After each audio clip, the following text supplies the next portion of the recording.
নমস্কার বন্ধুরা, এখন ঘড়িতে প্রায় 8টা বাজে। এই যে কে রয়েছে সাথে দেখে না বন্ধুরা, আমার সেই ভালোবাসার দাদা রয়েছে, ঠিক আছে, সাথে কিন্তু আমার ধ্যাবনা ভাইটিও রয়েছে। তো আমরা কিন্তু চলে এসেছি কোথায় একটু বলে দাও তুমি। আমরা চলে এসেছি রানাঘাট চার্চে। রানাঘাট চার্চে এসেছি। আজকে কত তারিখ? 27 তারিখ। মানে লোকে 25 তারিখে আসে, আমরা 27 তারিখে এসেছি। আমরা লেটু মাল। আর কি করবো, আমাদের তো আর গার্লফ্রেন্ড নেই যে 25 তারিখে গার্লফ্রেন্ড নিয়ে ঘুরতে আসবো নাকি। চলো, এখানে কিন্তু বুম বুমটাকে রেখে দিয়েছি, ঠিক আছে। তো চলো ভেতরে যাওয়া যাক, সবকিছু শেয়ার করা যাক। চলো চলো চলো, পুরো ভিডিওটা দেখতে থাকো, চলো। তো হাই রোড পার করে আমরা কিন্তু চলে এসেছি এই পারে, অর্থাৎ যেই পারে রানাঘাটের সবথেকে বড় গির্জাটা রয়েছে সেই গির্জায় যাওয়ার জন্য। এবং এবছর দেখতে পাচ্ছি গির্জাতে অনেক রকম আলোকসজ্জা দিয়ে সাজিয়ে তোলা হয়েছে। অন্যবার কিন্তু এত আলোকসজ্জা থাকে না। এবং এখানে প্রত্যেক বছরের মতন এ বছরও তারা তাদের চিন্তাধারার উপর নির্ভর করে একটি ট্যাবলো তৈরি করেছে। প্রত্যেক বছরই এখানে একটা নিত্য নতুন ট্যাবলো থাকে। তো ট্যাবলোটা দেখার পর আমরা 3 ভাই মিলে কিন্তু চলে যাচ্ছি এখন ভেতরে। এবং একটা জিনিস খেয়াল করে দেখলাম, এবছর অনেক কিছু চেঞ্জেস হয়েছে। যেমন এখানে যে যীশু খ্রিস্ট যিনি রয়েছেন, এখানে আমি প্রকৃত মেষপালক বলে একটা আর কি লেখা ছিল, যেটা কিন্তু এখন চেঞ্জ হয়ে গেছে। তো চলো ভেতরে চলে এসেছি, ভেতরটা একটু ভালো করে তোমাদের দেখায়। আর দেখতে পাচ্ছ, একটু জুম করে দেখায় অ্যাকচুয়ালি গির্জার ভেতরটা ঠিক কীরকম দেখতে হয়, যেমনটা তোমরা দেখতেই পাচ্ছ এখন ভিডিওতে। তো চলো একটু ওভারঅলটা দেখায়। আর আমার দেখে মনে হচ্ছে এবছর বেশ একটু মানে রিনোভেশনের কাজ বা যেটা হয় না নতুনত্বভাবে কিছু সাজানো, তো সেরকমের কিছু হয়েছে। একটু মানে নতুনত্ব সব কিছু লাগছে।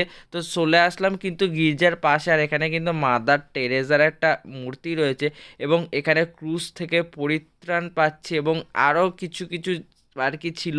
আমি তো অ্যাকচুয়ালি ঠিক এগুলো জানি না, তার জন্য তোমাদের ডিটেলসে শেয়ার করতে পারছি না।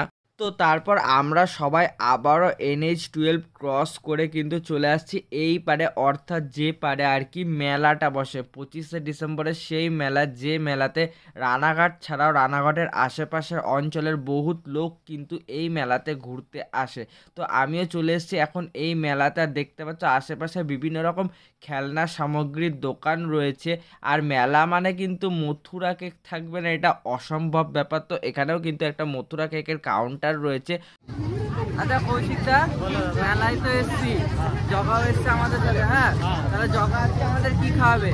ও তো কোনো জায়গায় কিছু খাওয়াই না, বলে লেমন জুস খাওয়াবে। কি খাওয়াবি? কি খাওয়াবি? কি খাওয়াবি? কাছে আয়। কি খাওয়াবে জগা? বল কি খাওয়াবি? হ্যাঁ, মেলায় চলে এসছি, ওরা প্রায় শেষের দিকে, এখনো জগা খাওয়াচ্ছে না। মানে চামার দেখেছো, এই যে চামার নাম্বার 1, ঠিক আছে, কিছু বলার নেই, তাই তো কৌশিক দা?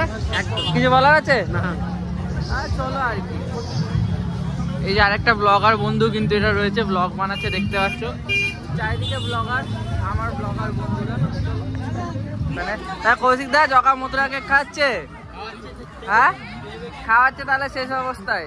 চলো, এই দেখো চলে এসছে আমার কাছে জগার দেওয়া মথুরা কেক, নাকি কৌশিক দা? এই দেখো জগাও নিয়েছে।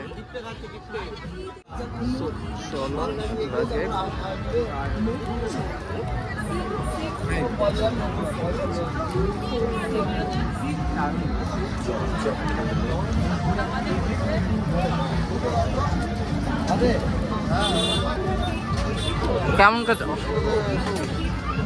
কৌশিক দা, কেমন খেতে? তো মথুরা কেক খেয়ে আমরা যখন মেলার দিকে এগিয়ে যাচ্ছিলাম, তখনই আমাদের চোখে পড়লো এটা কোনো গির্জা নয়, আসলে এটা একটা থিমের ওপর বেস করে সাজিয়ে তোলা হয়েছে। এবং এখানে একটা ফোয়ারা রয়েছে, যে ফোয়ারাটা দিয়ে কিন্তু সত্যি সত্যি জল পড়ছে। এবং ভগবান যিশুর যে আর কি থিমটা রয়েছে তার উপরে বেস করে এটা কিন্তু সাজিয়ে তোলা হয়েছে। আমার তো ভালোই লাগছে, তোমাদের কেমন লাগছে?